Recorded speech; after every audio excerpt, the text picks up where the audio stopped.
Hello दोस्तों, welcome to Uttarakhandi समाधान। तो दोस्तों, आज है हमारा डेली नाइट टेस्ट सीरीज भाग 35। तो इससे पहले 34 भाग आ चुके हैं। जिसने भी अभी तक नहीं देखे हैं वो एक बार ज़रूर देख लें। और जिसने भी टेलीग्राम ग्रुप नहीं ज्वाइन किया है वो उसको कर लें, क्योंकि वहाँ पर आपको इसकी पीडीएफ मिल जाती है। सर्च करें टेलीग्राम पर उत्तराखंड समाधान, या डिस्क्रिप्शन में जाके आप लिंक से ही ज्वाइन कर सकते हैं। तो चलो शुरू करते हैं आज के महत्वपूर्ण 10 प्रश्नों को। पहला प्रश्न है कि प्राचीन ग्रंथों में मैनाक पर्वत किस श्रेणी को कहा गया है। देखिए दोस्तों, पता है कि उत्तराखंड को 8 भागों में बांटा गया है। उसी में से प्रश्न है कि मैनाक पर्वत किस श्रेणी को कहा गया है। तो इसका जो हमारा सही आंसर होता है वह है हमारा बी, शिवालिक क्षेत्र। अब थोड़ा शिवालिक क्षेत्र के बारे में थोड़ी बहुत जानकारियाँ जानेंगे, क्योंकि थोड़ा सा आज समय की थोड़ी पाबंदी है। तो व्याख्या जब करते हैं हम, तो प्राचीन ग्रंथों में मैनाक पर्वत हमारे शिवालिक श्रेणी को ही कहा गया है। और श्रेणी जो हमारी शिवालिक श्रेणी है, इसके हमारे और भी अन्य नाम हैं। जैसे कि मैनाक पर्वत के अलावा इसका और नाम है हमारा हिमालय का पाद और बाह्य हिमालय क्षेत्र, इसको हम बोलते हैं। और इसके साथ साथ हम दोस्तों 8 भागों में से इसी भाग को हम बोलते हैं क्या, उत्तराखंड का हृदय स्थल के नाम से इसको हम जानते हैं। काफ़ी महत्वपूर्ण हमारा यह शिवालिक श्रेणी है, क्योंकि यहाँ पर पहली बात तो कि पर्यटन क्षेत्र बहुत सारे हैं और खनिज बहुत सारे यहाँ पर मिल जाते हैं और वर्षा यहाँ पर अच्छी खासी होती है। और बात करें जनघनत्व तो भी यहाँ पर ठीक ठाक ही होता है। तो बहुत कुछ महत्वपूर्ण है हमारा शिवालिक श्रेणी। तो कभी बाद में विस्तृत करके जानकारी लेंगे, तो फिलहाल आप इनको नोट कर लो। और एक बात और जान लो कि शिवालिक श्रेणी की जो हमारी ऊंचाई होती है चोटियों की, मतलब शिवालिक श्रेणी में जो जितनी ऊंची चोटियाँ होती हैं वो अधिकतर हमारे 700 से लेकर 1200 मीटर तक होती हैं। और अब देखते हैं अगला प्रश्न दूसरा, कि राज्य में वन्य जीव संरक्षण केंद्र कहाँ स्थित है। बहुत अच्छा प्रश्न दोस्तों, पहले एग्जाम में बहुत बार पूछा गया था। तो इसका जो सही आंसर हमारा है वह है सी, कालागढ़। अब कुछ चीज़ें और जान लेते हैं। देखिए, जब व्याख्या करते हैं तो ज़्यादा कुछ नहीं जानेंगे आज। देखिए, वन्य जीव संरक्षण केंद्र हमारा कहाँ है, तो हमारे कालागढ़ में है। तो बहुत महत्वपूर्ण है। और कालागढ़ किस नदी के तट पर है, तो दोस्तों हमारे पश्चिमी रामगंगा के तट पर है। पश्चिमी रामगंगा हमारे बात करते हैं हम जब उत्तराखंड का दूधातोली, बात करते हैं हम उत्तराखंड का पामीर जिसे बोलते हैं हम दूधातोली, तो वहाँ से निकलने वाली हमारी सबसे लंबी नदी हमारी कौन सी, पश्चिमी रामगंगा ही है। और जो बात है हमारी जो ग्रीष्मकालीन राजधानी है गैरसैंण और चौखुटिया, और हमारा जो एक प्रसिद्ध कॉर्बेट का प्रवेश द्वार ढिकाला, हमारे सभी पश्चिमी रामगंगा के तट पर स्थित हैं। तो उसी हमारे जो पश्चिमी रामगंगा है उसके तट पर हमारा कौन सा, कालागढ़ है। और कालागढ़ पे हमारा एक प्रसिद्ध बांध भी बनाया गया है। तो कुछ महत्वपूर्ण जानकारी है। और आपको ये भी जानना है कि वन एवं पंचायत जो परीक्षण अकादमी है वो हमारे हल्द्वानी में है। और उत्तराखंड ग्रामीण विकास संस्थान जो स्थित है हमारा, वो हमारे रुद्रपुर में है। तीसरा प्रश्न है कि राज्य में बीज बचाओ आंदोलन किसने शुरू किया था। बहुत महत्वपूर्ण व्यक्ति होते हैं हमारे ये। तो इसका सही आंसर हमारा है वह है सी, विजय जड़धारी। अब थोड़ा व्याख्या कर लेते हैं।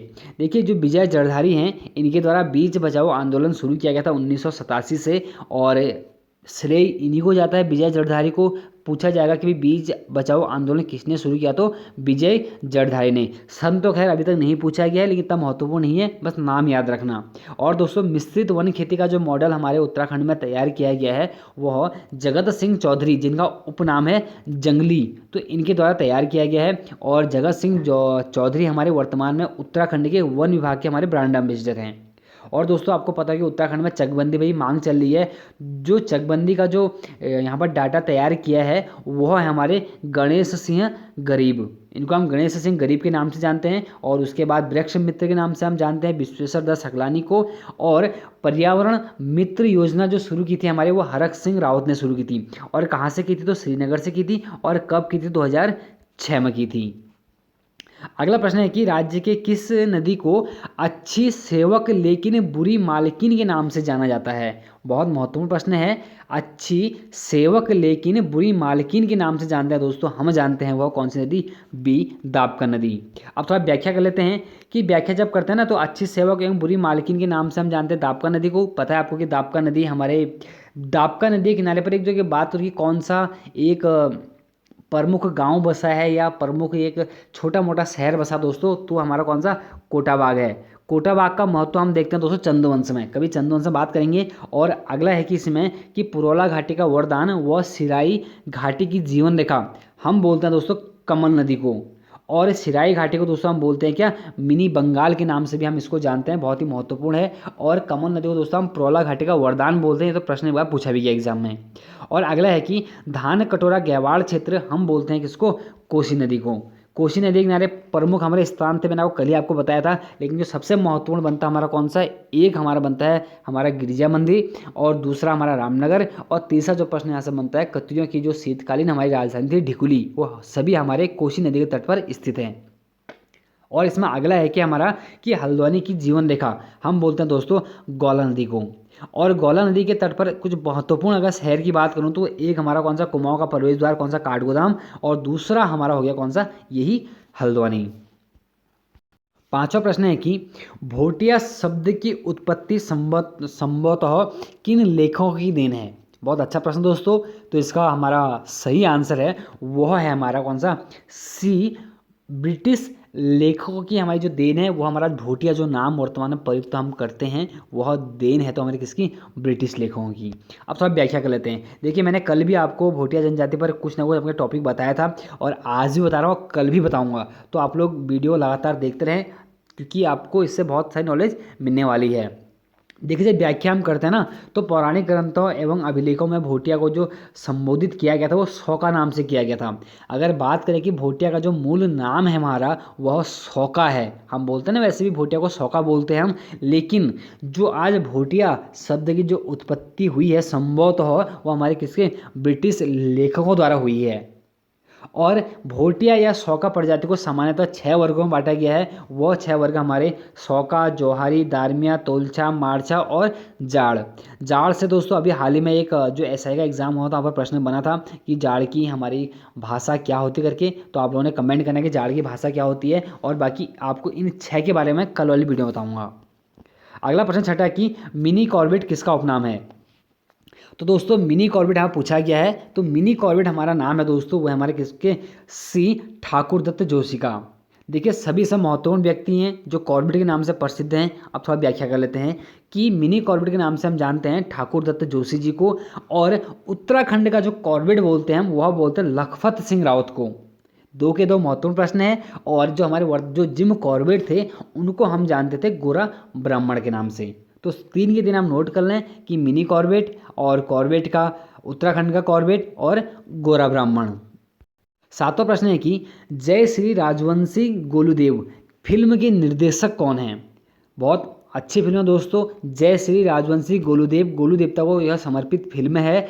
और यह जो फिल्म बनाई गई है ये इसके जो निर्देशक हैं वह है हमारे जीवन सिंह बिष्ट। काफ़ी महत्वपूर्ण व्यक्ति हैं जीवन सिंह बिष्ट। तो आप व्याख्या कर लेते हैं। देखिए जीवन सिंह बिष्ट हमारे एक कुमाऊं के हमारे प्रमुख व्यक्ति होते हैं जिनका संबंध हमारा अल्मोड़ा से होता है, और इनके द्वारा दोस्तों प्रथम कुमाऊनी फिल्म बनाई गई थी। वह फिल्म थी हमारी कौन सी, मेघा आ, और उसका सन था हमारा 1987। और इनके द्वारा देखिए मेघा आ के अलावा भी बहुत सारी मूवियाँ बनाई गई थी, लेकिन जो सबसे जो चर्चित मूवी इनकी रहती है वह रहती है हमारी जय श्री राजवंशी गोलूदेव, जो मैंने प्रश्न आपसे पूछा है। उसके बाद दोस्तों एक हाल ही में एक मूवी और चर्चा में थी, उसका नाम था गोपी भीना, जो कि दोस्तों 2017 में बनाई जाती है किसके, हेमंत पांडे द्वारा। ये भी काफ़ी अच्छी मूवी है, आप लोग देख लें जो नहीं देखी है। और एक मूवी दोस्तों हमारी और चर्चा में रहती है, वो है मधुली। मधुली फिल्म दोस्तों 2007 में बनती है, और निर्माता थे इसके सुदर्शन शाह, हमारे टिहरी के सुदर्शन शाह नहीं है, ये हमारे एक दूसरे व्यक्ति हैं सुदर्शन शाह। और यह मूवी दोस्तों मधुली मूवी कुली बेगार पर आधारित हमारी एक प्रसिद्ध फिल्म है। अब देखते हैं अगला प्रश्न 8वां, केदार गंगा रुद्र गंगा किसकी प्रमुख सहायक नदियां हैं। तो दोस्तों केदार गंगा रुद्र गंगा हमारी प्रमुख सहायक नदियां हमारी किसकी, वह है सी, भागीरथी की। अब व्याख्या कर लेते हैं। देखिए व्याख्या है कि भागीरथी की कुछ प्रमुख सहायक नदियां हैं, रुद्र गंगा, केदार गंगा, जाड़ गंगा, असी गंगा और मिलुन गंगा या सिया गंगा। लेकिन कुछ और भी जानकारी ले लेंगे कि रुद्र गंगा कहाँ से निकलती है, तो रुद्रगिरा ग्लेशियर से निकलती है, और केदार गंगा हमारी निकलती है केदार ताल से, और जाड़ गंगा हमारी निकलती है थांगला दर्रे से, और 80 गंगा निकलती है हमारी डोडी ताल से, और मिलन गंगा व सिया गंगा हमारी कौन सी दो अन्य हमारी भागीरथी की कुछ प्रमुख सहायक नदियां हैं। और आप दोस्तों इन्हीं में से कमेंट करना है कि उत्तराखंड का सबसे ऊंचा दर्रा कौन सा है, मैंने इसी में आपको यहाँ पर दिया हुआ है। 9वां प्रश्न है कि नैनीताल का प्रवेश द्वार किसे कहा जाता है। तो दोस्तों बहुत महत्वपूर्ण प्रश्न है कि नैनीताल का प्रवेश द्वार किसे बोलते हैं। तो यह बोलते हैं दोस्तों हम बी जोलीकोट को।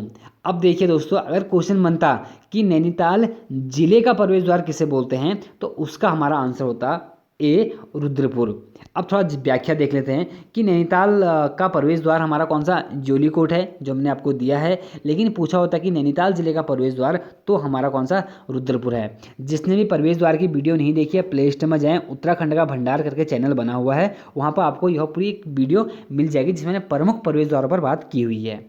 और जोलीकोट दोस्तों इसलिए हमारा प्रसिद्ध होता है क्योंकि बारबी साहब का हाउस व नेपोलियन बोनापार्ट की बेटी का जो हमारा आवास स्थल था हमारे इसी जोलीकोट में है। और पायलट बाबा जो मंदिर है हमारा इसी जोलीकोट के पास हमारा स्थित है। और आज का अंतिम और 10वां प्रश्न है कि चंद वंश का अवनति काल किसके समय से शुरू हुआ था। तो दोस्तों आप तो सबको रटा हुआ है, वो हमारे कौन, बी देवीचंद। कुछ विस्तृत जानकारी लेंगे, बहुत संक्षेप में जानकारी लेंगे कि देवीचंद हमारा चंद वंश का 54वां राजा होता है। देखिए आज 54वां राजा पढ़ चुके हैं, धीरे धीरे पूरे चंद वंश समाप्त हो जाएगा, फिर मैं पवार वंश शुरू करूँगा यहाँ पर। तो देखिए यहाँ पर जो देवीचंद है उसका कार्यकाल हमारे 1720 से लेकर 1726 तक था। और दोस्तों चंद वंश का जो अवनति काल शुरू होता है हमारे इसी देवीचंद के समय से शुरू होता है। और चंद में हम देवीचंद को दोस्तों मोहम्मद बिन तुगलक बोलते हैं। और देवी चंद द्वारा हमारे कोटा क्षेत्र या कोटाबाग क्षेत्र में देवीपुर की स्थापना की जाती है। वर्तमान में भी हमें कोटाबाग क्षेत्र में देवीपुर गांव देखने को मिलता है, तो उसकी स्थापना दोस्तों देवीचंद के द्वारा ही की गई थी। और देवीचंद ने यहाँ पर अपनी राजधानी भी एक बार यहाँ पर उसको बनाया था। और एक और महत्वपूर्ण है कि चंद वंश में विक्रमादित्य बनने का जो सपना हमारा देखा था वह हमारा देखा तो किसने, वो देवीचंद ने देखा था। और एक और महत्वपूर्ण है कि हवाल बाग में फतेहपुर की स्थापना हमारे देवीचंद ने की थी। और मुगलों व देवीचंद के मध्य दोस्तों एक नगीना में प्रसिद्ध हमारा युद्ध होता है। और यह युद्ध किसके मध्य होता है आप उन्हें कमेंट करना है। और एक थोड़ा सा करेक्शन करते हैं कल के प्रश्न के में। कल का प्रश्न था दोस्तों, जब पिथौरागढ़ मैंने बात की थी तो मैंने कहा था कि पिथौरागढ़ में हमारा सिमलगढ़, उसका अन्य नाम है बाउलीगढ़, तो उसका नाम हमारा लंदन फोर्ट भी रखा गया है। लेकिन सिमलगढ़ का नाम जो लंदन फोर्ट किसने किया था, तो मैं यहाँ पर रैमजे, थोड़ा टाइपिंग हो गया तो बोलने में मैंने रैमजे ही आपको बोल दिया, थोड़ा सा टाइपिंग में मिस्टेक हो जाती है। लेकिन जो सिमलगढ़ का नाम परिवर्तन किया था वो हमारे ई गार्डनर ने किया था। मैंने आपको बताया था कि भाई एक हमारा अल्मोड़ा में किला होता है जिसको फोर्ट वगैरह हम बोलते हैं, लाल मंडी किले का नाम चेंज किया था ई गार्डनर ने। और ई गार्डनर ने हमारे किसका, लंदन फोर्ट भी नाम रखा था किसका, सिमलगढ़ का। तो दोस्तों कभी जो छोटी मोटी गलतियाँ होती हैं मैं सुधार दूंगा, हालांकि इतनी कोई ज़्यादा गलतियाँ होंगी तो आपको बता दूंगा कि ऐसी गलती है। लेकिन ये गलती ऐसे देखा तो बड़ी गलती ही होती है, ऐसा कुछ नहीं है। गलती चाहे छोटी हो बड़ी हो, गलती तो गलती होती है। लेकिन माफ़ी चाहता हूँ कि कभी ऐसी गलतियाँ हो जाती हैं। तो चलो जो भी है, मिलते हैं एक नेक्स्ट वीडियो में। जय हिंद, जय भारत।